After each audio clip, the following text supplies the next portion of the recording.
ഇന്ന് ഉച്ചക്കത്തെ സ്പെഷ്യല് നല്ല beef biryani, chicken fry, salad, പപ്പടം.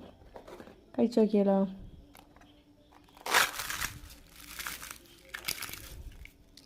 കുറച്ച് തൈര് ഇട്ടെടുക്കുക.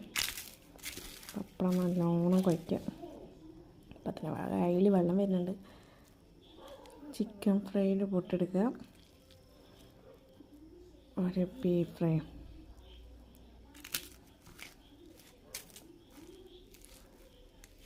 ഉരുള കൂട്ടി വെക്കാം.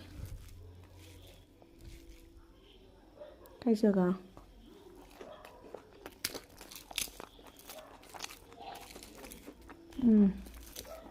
അടിപൊളി.